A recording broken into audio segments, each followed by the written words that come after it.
I'm Jim Glass. I'm the author of a new book, Architecture in Indianapolis, 1820 to 1920, published in 2 volumes by Indiana University Press. This is the cover of the book, Volume 1, that I'll be reading from. I'm going to be reading an excerpt from Chapter 1 of Volume 1 of my book.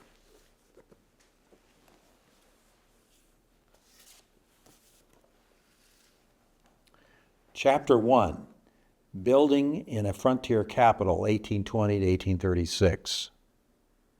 Native Americans in Central Indiana. Before Indiana became a state in 1816, Native American nations, the Miami, Shawnee, Potawatomi, Wea, Piankashaw, Delaware or Lenape, and others, lived on the land and regarded it as their own. The Miami, Wea, and Piankashaw, all speaking Algonquin languages, had moved into the region by the late 17th century, and the Miami may have inhabited the area even earlier. About 1770, the Miami and Piankashaw allowed members of the senior Algonquin nation, that is the Lenape, to move from present-day Ohio and occupy what is now central and southern Indiana. When the English first settled on the East Coast, the Lenape lived along the Delaware River in the colonies of Delaware and New Jersey. English colonists drove them west into Pennsylvania, where they encountered the Iroquois nations, who forced them to farther west into present Ohio. Thus, in 1816, the Lenape, or Delaware Nation, occupied the geographic center of Indiana. They lived in villages along the principal streams and moved seasonally to hunt and fish, setting up camps near the richest fishing waters and where game was most plentiful. The Lenape and most of the other nations in Indiana built wigwams as dwellings. These were circular or oblong in shape, and the Lenape constructed them of wooden poles anchored in the ground that could be bent over and lashed together to form rounded roofs. On top of the pole framework, the builders placed bark, animal skins, or woven mats. A hole in the middle of the roof allowed the smoke of interior fires to escape. Figure 1.1 shows a sketch of wigwams as they may have been constructed by the Algonquin-related tribes in Ohio. Evidence indicates that 1 or 2 families lived in each wigwam. Historical reports indicate that nations in Ohio, probably including the Lenape, also built log houses. These oblong structures consisted of rounded logs held in place by vertical poles driven into the ground along the sides and by vertical logs along the ends. The constructors covered the roof frame with slabs of bark secured by horizontal poles or rafters. Up to 21 people could be accommodated in such a log dwelling, as shown in Figure 1.2. Ignatius Brown, author of the earliest history of Indianapolis, written in 1857, states that members of the Delaware and Shawnee nations built several villages along White River, the nearest being 12 miles north of the future site of Indianapolis. The Lenape, according to Brown, had no permanent village at Indianapolis, but built numerous hunting and fishing camps on the Indianapolis site and north of it. A traveler on White River before white settlement reported that wigwams dotted the banks of the river, and many canoes could be seen. Brown mentions only wigwams as dwellings for the Native Americans, so perhaps they were the prevalent type of house constructed. American settlers began to move into the new Northwest Territory of the United States after the American Revolution, particularly the portions of territory making up the current states of Ohio and Indiana.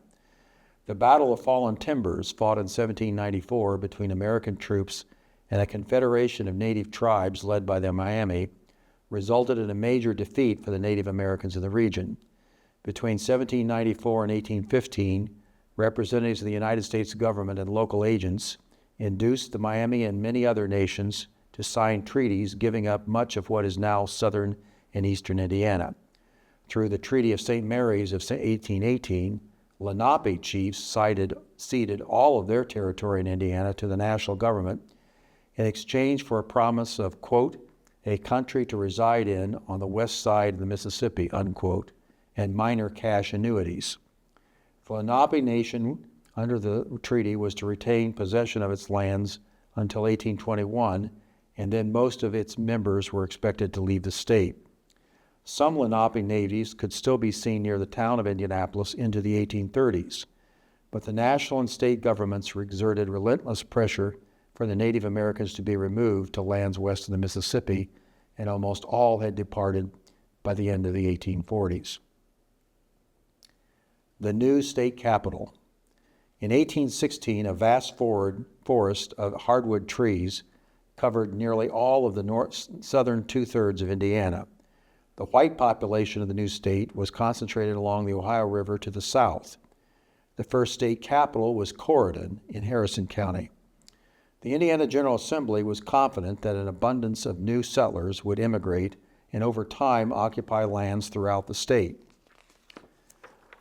With that belief in mind, the legislature in early 1820 appointed a commission to select a site for a state capital near the geographic center of Indiana.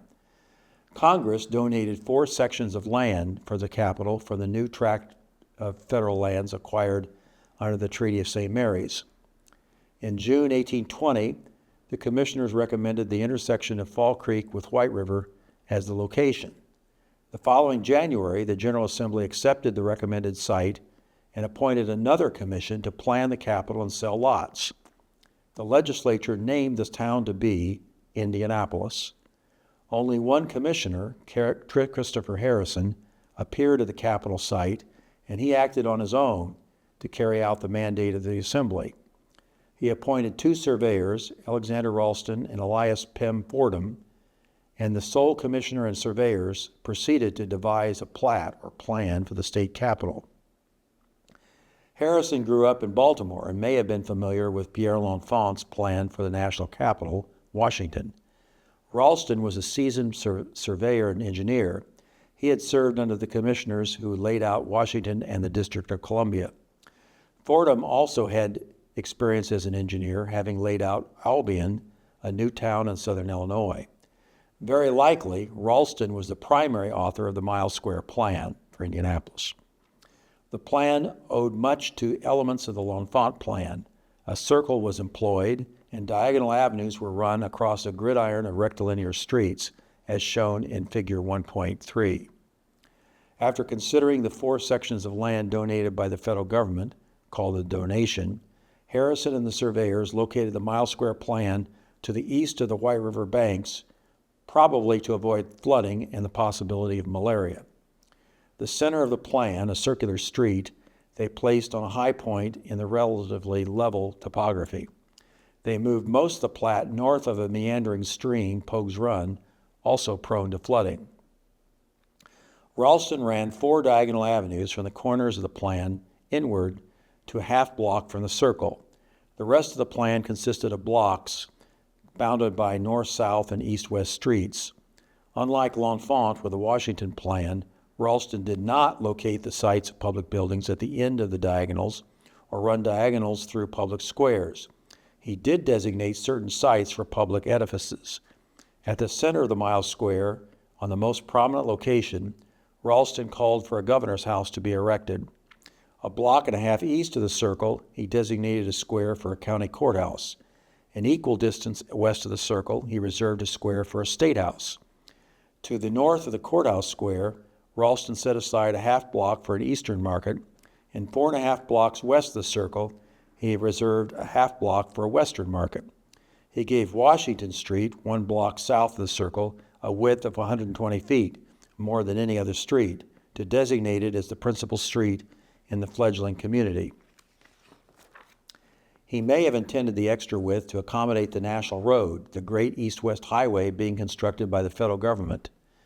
When that road reached the new capital, Ralston gave the diagonal avenues widths of 90 feet and all other streets 80 feet.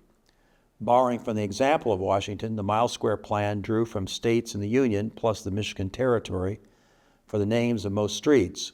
The exceptions were Washington Street, named it after the first president, Meridian Street, the primary north-south street at center, and Market Street, running east and west from the circle. The settlement of Indianapolis predated its planning and even its naming. The first dwelling constructed by white settlers may have been a log cabin raised by Ute Perkins in the spring of 1819 and later occupied by George Pogue. It was a double or dog trot structure made of rounded logs cut from around the site. An old woodcut, shown in figure 1.4, depicts its possible appearance, that is, one story with two rooms on either side of a central open passage. A gable roof with wooden shakes covered the whole, and wooden chimneys abutted the two ends of the structure. Such a dwelling could be put up by a group of men within a couple of days and provide immediate shelter. The Perkins Pogue cabin stood on what is now Highland Avenue near Pogue's Run, just east of today's downtown. About a year later, in February 1820, the McCormick brothers, John, James, and Samuel, came to the mouth of Fall Creek at White River and proceeded to build at least two log cabins in what is now White River State Park. Historian Jacob Hyatt Dunn, writing in 1910, called John's dwelling a double cabin, so it probably resembled the Perkins Pogue structure. John McCormick is credited with operating the first tavern in what became the location of the state capitol. He built small pens along the outside of his cabin to serve as sleeping rooms for his guests. In June 1820, he hosted the commissioners who chose the location of Fall Creek at White River for the donation lands given by Congress for the state capitol. Once word spread of the commissioners' recommendations for the capitol site, settlers began to appear and construct their own cabins near those of the McCormicks. It is probable that most also constructed structures with unhewed round logs. A majority probably regarded their new dwellings as temporary shelters, to be replaced with hewed log houses or even frame or brick houses when their fortunes improved and carpenters and masons arrived in the capital to be. An idealized drawing from the 1880s shows a lone cabin with one room, rounded log walls, saddle notches at the corners, and a gable roof standing isolated in the midst of forest trees in 1820, as shown in figure 1.5. By the end of May that year, 15 families lived on the banks of White River near Fall Creek, and more arrived in the summer and fall. The completion of the mile-square plat for Indianapolis in the spring of 1821 and the sale of lots in October brought larger numbers of prospective residents.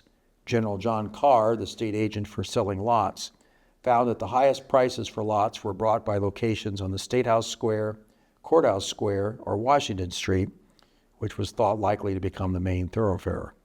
A severe bout of malaria in the summer of 1821 afflicted many of the initial settlers on White River and brought a movement away from the river to potentially healthier site ground in the mile square.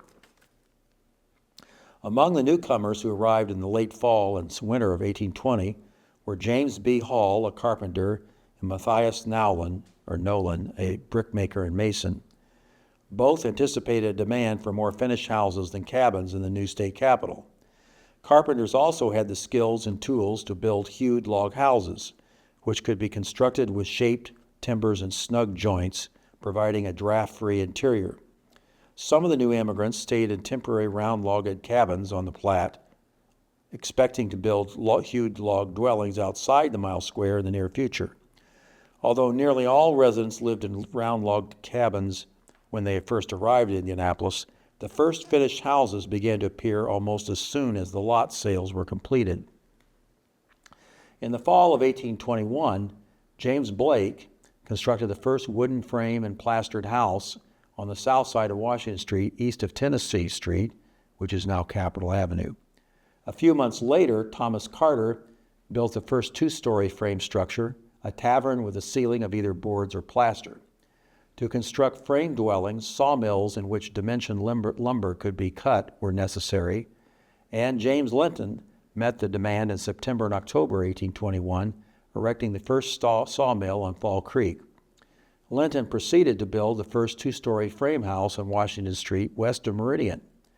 In February 1822, the first newspaper, the Gazette, reported that 40 dwellings and several workshops had been constructed in the infant community, and 2 sawmills were running.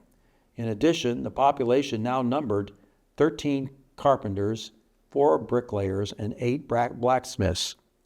New resident John Johnson hired some of the bricklayers and carpenters to build the first brick house in town, which is shown in Figure 1.6. This was in 1822 and 1823. They constructed it on the north side of Market Street, east of Pennsylvania. The Johnson House exemplified the vernacular tradition in house building from Pennsylvania, Virginia, and North Carolina, that is, a one-room deep, two-story oblong structure. Folklorists call such a dwelling an I house.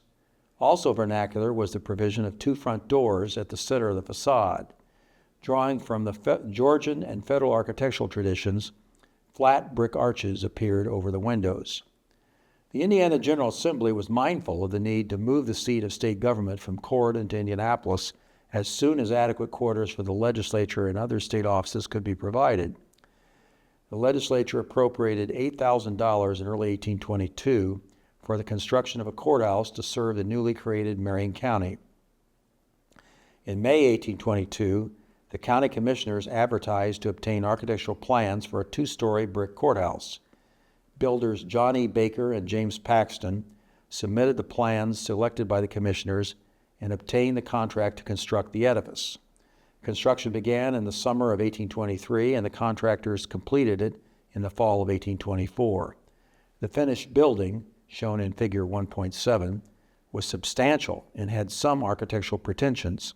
It was oblong in shape, 2 stories high, and had a hip roof. At the apex of the roof, the contractors placed a cupola with a weather vane. Drawing from the vocabulary of late Georgian architecture in the eastern states, Baker and Paxton embellished the facade with a handsome fan transom window over the entrance and a Venetian or Palladian window over the entry on the second floor. The cupola owed its design to church spires and the tradition of architects Sir Christopher Wren and James Gibbs in England. As builders, Baker and Paxton undoubtedly derived the plan and details from the large number of architects' and builders' manuals and guides being circulated in the United States. The lower floor was initially reserved for the State House of Representatives and the upper floor for the Senate. With the completion of the courthouse, Indiana state government finally moved to the new Capitol in the winter of 1824 and spring of 1825. At the same time that the commissioners advertised for courthouse plans, they directed the sheriff to obtain proposals for constructing a jail on Courthouse Square. The two-story jail that resulted, shown in Figure 1.8, was constructed of hewed logs above ground, presumably with dovetail notches, and had a rectangular shape. The contractor covered the gable roof with jointed shingles. In 1823, the Presbyterians became the first Christians to organize a congregation in the new Capitol, and by 1824, the new body had raised and finished a one-story frame church building on Pennsylvania Street. The builders placed the facade at the gable end and included 2 entries, perhaps one for men and one for women. This is shown in Figure 1.9. The sides each contained 4 bays. At the far end of the gable roof perched a modest belfry. The Methodists, who had held the first camp meeting in 1822, put up a hewed log house for worship in 1825 on the south side of Maryland, east of Meridian. The congregation replaced their log structure with a new 2-story brick building in 1828 to 29 on the Circle at Meridian Street, and this is shown in Figure 1.10. The new church was a 2-story building with a facade on one end and, like the Presbyterians, 2 entries on the front. The builders inserted 3 bays across the facade and 4 across the sides. An old drawing shows flat brick arches above the windows. A fan-shaped lunette window provided an embellishment on the front gable. Along Washington Street, 2 taverns rose during the summer of 1823, both frame, one constructed by Thomas Carter opposite the new courthouse, and the other by James Baker and Samuel Henderson on the south side of the street between Meridian and Pennsylvania. Most of their business came from the occasional meetings of the legislature. White River was proving not to be a navigable stream for commerce, and without roads suitable for wagons and stagecoaches, the settlement was just holding on, with little increase in population. Thank you all for listening to the reading from this excerpt from my new book, Architecture in Indianapolis, 1820 to 1920. It's in 2 volumes. Volume 1 covers 1820 to 1900, and Volume 2 from 1900 to 1920. And you can find my books for purchase on the Indiana University Press website. Mirror Indy.